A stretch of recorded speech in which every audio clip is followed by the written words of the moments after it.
Seawal usia belasan tahun, Botak Chin telah menubuhkan sebuah kumpulan dan melakukan beberapa siri rompakan bersenjata menjadikannya antara penjenayah ganas paling dikehendaki polis.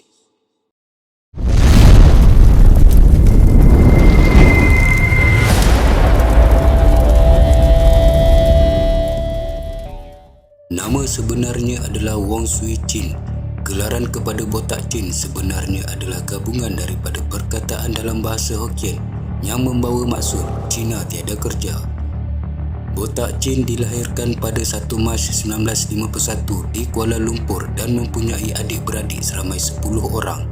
Namun tidak dapat dipastikan tentang latar belakang ahli keluarganya yang lain. Botak Chin pada awalnya seorang budak yang berpelajaran. Dia pernah bersekolah di sekolah jenis kebangsaan Cina di Sentul Pasar sebelum melanjutkan pelajarannya di sekolah menengah metodis di Sentul. Tahun 1967, ketika berusia 15 tahun, disebabkan berasal dari keluarga yang susah dan miskin, dia terpaksa berhenti daripada melanjutkan pelajarannya itu dan mula bekerja sebagai seorang pembantu di Pasar Borong Jalan Tun Ismail bersama ibunya. Sewaktu bekerja di pasar borong tersebut, dia dan para pekerja di situ sering ditindas oleh sebuah kumpulan kongsi gelap yang bermaharajalela di situ. Mereka akan dipukul dan dibelasah sekiranya tidak memberikan wang perlindungan. Keadaan itu kemudian mempengaruhinya untuk menyertai kumpulan kongsi gelap tersebut yang dikenali sebagai Geng 360. Ditambah pula selepas kematian ibunya, Botak Chin menjadi semakin liar dengan mula melakukan jenayah-jenayah kecil seperti mencuri bersama rakan-rakan yang dikenalinya dalam Geng 360. 2 tahun selepas menyertai kumpulan itu, semasa berusia 18 tahun, dia bersama 2 orang rakannya telah melakukan rompakan pertama mereka pada 19 April 1969, di mana 2 rakannya itu masing-masing memiliki pistol sendiri. Botak Chin yang merasa teruja dengan habuan jenayah yang dilakukan bersama rakannya itu, mula berfikir untuk memiliki senjatanya sendiri bagi memudahkannya untuk melakukan kegiatan jenayah rompakan. Setelah berjaya memiliki senjata api pertamanya, iaitu pistol jenis revolver yang didapati melalui bantuan rakan-rakannya, dia mula menubuhkan sebuah kumpulan kecil, seterusnya melakukan 8 rompakan hanya dalam masa 1 bulan. Disebabkan terlalu gairah dalam kegiatan rompakan, Botak Chin dengan mudah ditangkap pihak polis dan telah dijatuhi hukuman penjara selama 7 tahun. Namun Botak Chin telah dibebaskan lebih awal pada November 1974 kerana berkelakuan baik sepanjang berada di dalam penjara. Kehidupan di sebalik tirai besi sedikit sebanyak telah memberikan keinsafan kepadanya.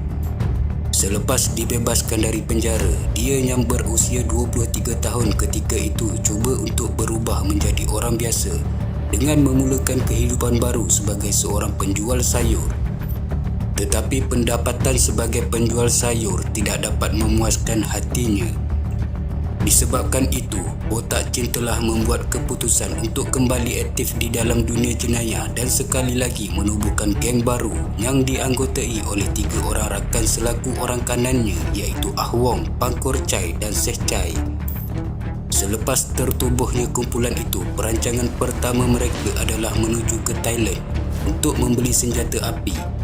Selain itu, tujuan mereka ke sana juga adalah untuk mendapatkan tangkal besi untuk menjadikan mereka kebal dari sebara senjata tajam maupun senjata api. Mereka juga percaya bahawa tangkal itu dapat membantu mengaburi mata pihak berkuasa. Sekembalinya dari Thailand, sasaran pertama rompakan mereka adalah di sebuah pusat perjudian haram pada 2 Jun 1975 dengan habuan sebanyak RM5,800. Sebulan kemudian, pada 20 Julai 1975, mereka melakukan pula rompakan di sebuah bank di Jalan Imbi dan memperoleh habuan sebanyak RM95,000. Kegiatan rompakan oleh mereka itu telah menjadi begitu aktif dan lebih agresif di beberapa lokasi lain di sekitar Kuala Lumpur seperti di sebuah kuil, di sebuah bar, di kelab kereta dan juga kelab lumba kuda. Hasil rompakan terbesar yang diperoleh adalah pada 26 Oktober 1975, di mana geng Botak Chin berjaya melarikan RM218,000 selepas menembak pengawal keselamatan yang membawa wang ke kelab domba kuda tersebut. Sebahagian hasil rompakan yang diperoleh Botak Chin tidak digunakannya untuk kemewahan semata-mata. Sebaliknya, dia merancang untuk menambah kelengkapan jenayah mereka dengan membeli sebuah kereta jenama Datsun, 8 buah senjata api, 1000 butir peluru dan 5 bom tangan di Thailand. Bagaimanapun, kegiatan jenayahnya itu mendapat perhatian daripada pihak polis. Oleh itu, Timbalan Ketua Jabatan Siasatan Jenayah iaitu Deputi Superintendent S. Kulasinggam diarahkan untuk memburu Botak Chin dan ahli kumpulannya itu. DSP S. Kulasinggam bukanlah calang-calang anggota polis. Sepanjang perkhidmatannya bersama PDRM, beliau telah berjaya menumpaskan sebanyak 25 sindiket kongsi gelap. Manakala kedudukan Botak Chin sebagai ketua kumpulan mula terancam oleh anggotanya sendiri iaitu Ah Wong kerana perasaan iri hati melihat Botak Chin yang menjadi ketua. Ah Wong dikatakan berkomplot dengan Tua Pui Lek yang merupakan ketua kepada geng 5 Jari Gunung untuk mengkhianati dan menjatuhkan Botak Chin. Tetapi Botak Chin yang mengetahui perkara tersebut tidak berdiam diri dan akibatnya kedua-dua mereka kemudiannya ditemui mati, dipercayai ditembak oleh Botak Chin sendiri di kawasan Lomong Lama di Xinjiang. Dalam masa yang sama, orang kanannya pula iaitu Seh Chai juga telah mati kerana membunuh diri selepas berjaya dikesan dan dikepung oleh pihak polis di Jalan Alor. Kejadian itu menyebabkan ahli kumpulan Botak Chin semakin berkurangan.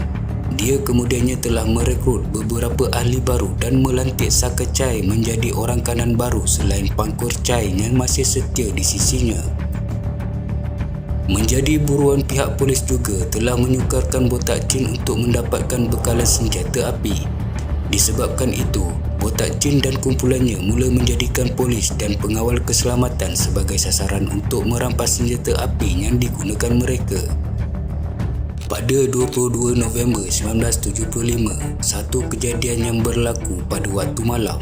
Sebuah kereta Datsun berwarna hijau dinaiki oleh Botak Chin dan ahli gengnya yang lain telah mengekori rapat sebuah kereta yang dinaiki oleh seorang pegawai kanan polis. Pegawai polis berkenaan menjadi sasaran utama mereka. Rupa-rupanya, pegawai polis yang diekori mereka itu adalah DSP S. Kulasinggam.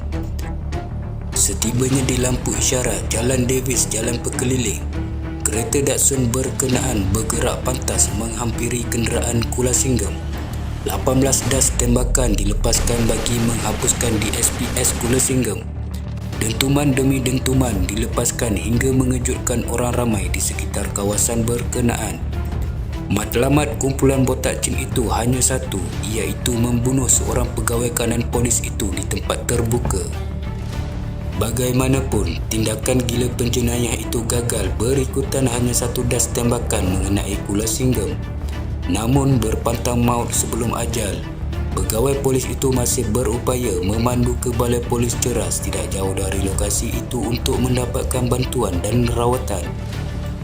Tembakan yang mengenai Kulasinggam menyebabkan beliau mengalami kecederaan yang agak serius, di mana tulang rusuk telah patah dan mengenai organ hati serta menembusi paru-parunya. Pada keesokan harinya, berita mengenai cubaan membunuh pegawai kanan polis itu telah tersebar melalui media akhbar dan menggemparkan seluruh negara pada waktu itu. Serangan mengejut terhadap Kulasinggam itu menyebabkan pihak polis bertekad untuk memburu penjenayah yang digelar Botak Chin itu sehingga ke lubang cacing. Satu pasukan khas telah ditubuhkan oleh pihak polis. Beberapa pegawai polis dan detektif yang pakar memburu penjenayah daripada cawangan jenayah berat Ibu Pejabat Polis Kontingen Kuala Lumpur telah dipilih dan dipanggil bagi menganggotai pasukan itu dan tugas mereka dikhususkan untuk memburu geng Botak Chin. Pasukan khas ini dianggotai oleh 12 anggota polis terbaik, antaranya ialah ASP Gilbert Ang, ASP Kenny Woodward, ASP Gui Puh Chun, Inspektor Bahwandi Hiralal, ASP M Ralinggam, Ong King Hok, Sarjan Chong Kam Wah, Korporal Leong Si Fok dan Detektif Konstabel Lee Tek Chong yang kemudiannya digelar sebagai The Magnificent 12. 16 Februari 1976, selepas hampir 3 bulan membuat penyamaran serta menganalisis maklumat mengenai Botak Chin, akhirnya kecekapan pasukan khas itu telah berjaya mengesan tempat persembunyian geng Botak Chin di sebuah kilang papan Eng Leong Sawmill, Batu Tiga, Kuala Lumpur. Pada jam 8.40 malam, sebelum pasukan khas The Magnificent 12 melakukan operasi serbuan, seramai 120 lagi anggota polis daripada 2 truk pasukan simpanan persekutuan dan anggota pasukan polis hutan dikerah untuk mengepung dan mengawal di sekeliling kawasan kilang itu. Semasa intipan dan penyusupan dilakukan, kelihatan kumpulan penjenayah ganas yang lengkap bersenjata bersama 2 butir bom tangan itu sedang leka. Langkah dan perlakuan dengan penuh berhati-hati meyakinkan pihak polis bahawa kumpulan penjenayah terbabit tidak menyedari akan kehadiran mereka. Pasukan The Magnificent 12 telah berpecah kepada 2 kumpulan, di mana satu kumpulan menyerbu di bahagian depan dan satu kumpulan lagi menyerbu di bahagian belakang. Dengan pantas, pasukan khas itu bertindak menggempur masuk ke kawasan kilang berkenaan, menyebabkan Botak Chin dan kumpulannya terkejut. Maka berlakulah pertempuran tembak-menembak penuh bahaya dan bersejarah di antara kumpulan penjenayah dan pasukan polis itu. Masing-masing melepaskan tembakan. Menurut ASP Kenny, salah seorang kuncu Botak Chin sempat melemparkan bom ke arah mereka, tetapi nasib menyembelahi mereka apabila bom itu tidak meletup. Pengikut-pengikut Botak Chin gagal melarikan diri.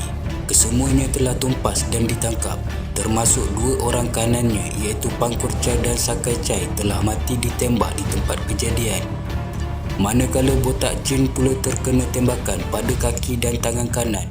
Kecederaan yang dialami memaksanya merangkak mencari tempat perlindungan.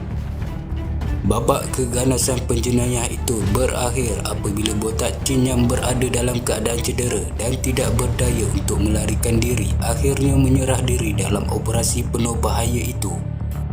Botak Chin yang berjaya ditangkap telah ditahan selama setahun sebelum mengaku bersalah apabila dihadapkan ke mahkamah terhadap dakwaan mengikut Akta Keselamatan Dalam Negeri yang membawa kepada hukuman mati mandatory.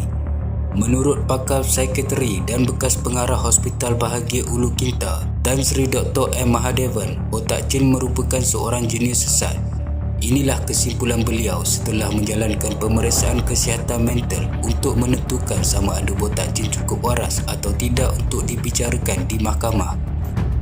Perbicaraan pada 1 April 1980, Botak Chin telah mendakwa dan menggelarkan dirinya sebagai Robin Hood moden, di mana dia merompak yang kaya untuk membantu yang miskin. Kenyataan yang dibuatnya itulah menjadi bualan hangat di kalangan netizen sehingga ke hari ini. Malah ada yang menganggap Botak Chin sebagai seorang penjenayah yang baik. Ada juga yang berpendapat bahawa nama Botak Chin sebenarnya akronim bagi bantu orang tak ada kerja. Hakikatnya Botak Chin memberikan duit kepada orang ramai sebenarnya adalah bertujuan untuk mengaburi mata warga setempat, selain menjadi mata-mata dalam menyalurkan maklumat kepadanya tentang kehadiran dan serbuan polis dalam gerakan memburunya. Sebab itulah Botak Chin begitu sukar dikesan dan licik meloloskan diri dari pihak berkuasa pada sebelum ini.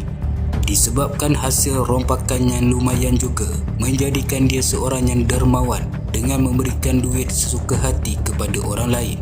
Ini kerana duit yang diperoleh bukanlah dari hasil titik peluh dan keringatnya, melainkan hasil dari kegiatan jenayah. Selepas perbicaraan, Botak Chin telah didapati bersalah pada 16 Mei 1980 dan peguam yang mewakilinya iaitu Jack Jixin telah membuat rayuan kepada Mahkamah Persekutuan tetapi ianya ditolak. Rayuannya kepada Lembaga Pengampunan juga telah ditolak. Ketika menunggu dihukum gantung, Botak Chin terus menunjukkan sikap ganasnya apabila menyerang dan mencederakan pegawai penjara termasuk menggunakan senjata tajam sebanyak 2 kali. Botak Chin akhirnya dihukum gantung sampai mati dan menghembuskan nafas terakhirnya pada 11 Jun 1981 di penjara Pudu, Kuala Lumpur pada usia 30 tahun.